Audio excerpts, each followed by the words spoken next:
April, because today we're joined by a hilarious human recognised as one of Aotearoa's most generous and gifted comedians. He's listed in Aotearoa's top 5 entertainment heroes of 2020. He was also the winner of Celebrity Treasure Island in 2021. He's no stranger to the feed, buddy. It's the multi-talented comedian and self-proclaimed people's princess of Aotearoa. It's Chris Parker! Yesterday, I just found the duffel bag under the house. You can pack your clothes in there. It is a 4-day school trip through the Able Tasman. You need to pack your bag now. That's why the school gave the slip. So if there's anything that you do need, just let me know.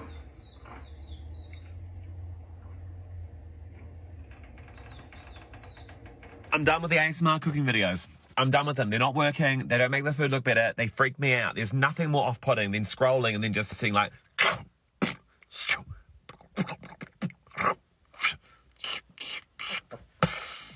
Why is that so accurate? Hello, Chris. How are you? Get me out of this phone. I love being in this giant phone. I love you sitting next to me.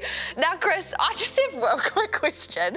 When you are creating this content, do you just sit there and watch it back for like hours and laugh at yourself?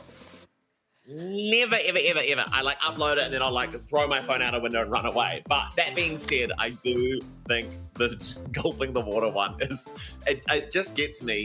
It makes me laugh.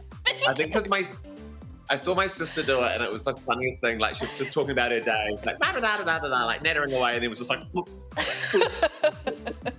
zoned out, and then she's like, I'm so dehydrated. And she was just operating her day off like not a drop of water in her. It's like one of those house plants, just like shriveled up in the corner of the house.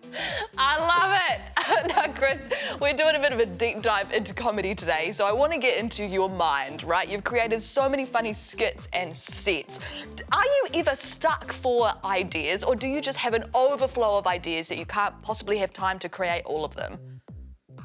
Definitely running out of ideas. I just, sometimes you just sit in your house and just think like nothing. I just think nothing. I'm just like, just looking out the window, nothing going on in here. And I think that's fine. It's fine. You don't have to like constantly be generating stuff. Sometimes, believe it or not, you can just live your life. Oh, that's good. That's the word of advice right there, Chris.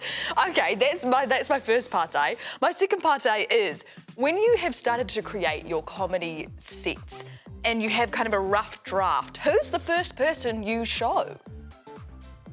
Believe it or not, and I could be crazy for doing this, but I do it in front of an audience.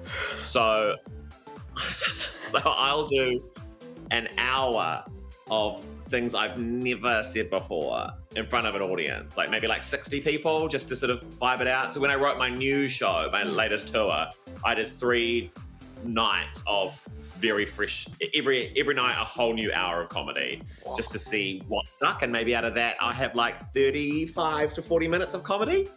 Whoa, that's crazy. Does that even make you feel nervous doing it for the very first time?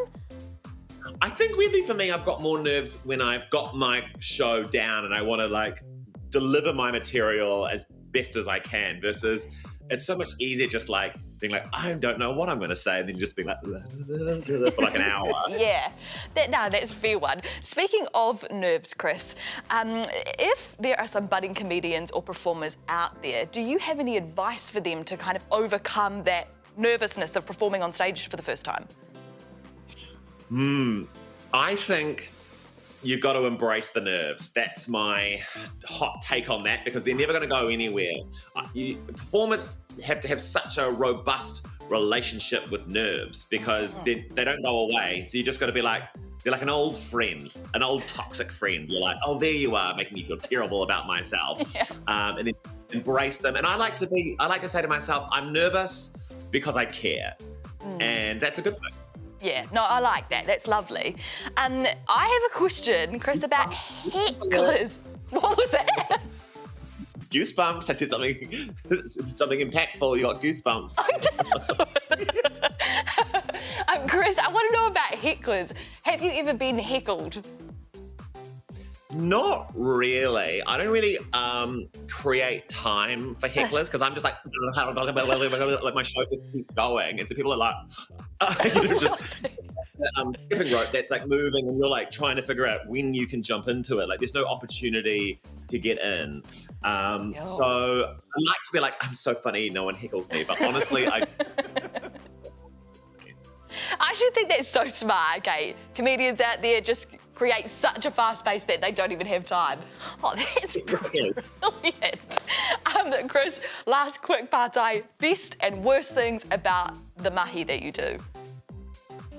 Okay. The best part of the job, I mean, it's not a big job, is it? It's a couple of hours a night, a few nerves, but like it's a pretty nice lifestyle. And then the worst part of the job, also all that spare time. There's a lot of free, unemployed time on your hands where you could be, working a bit harder. So I think, it's a tough job being in the arts. You've got to really have I like to think you've got to have lots of pots on the boil to keep yourself busy. So I'm always trying to like work new things and have other things going so that I'm not just like hoping like one show will save me.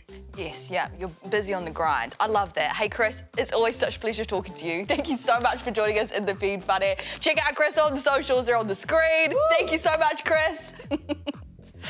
Thanks, Kaki there.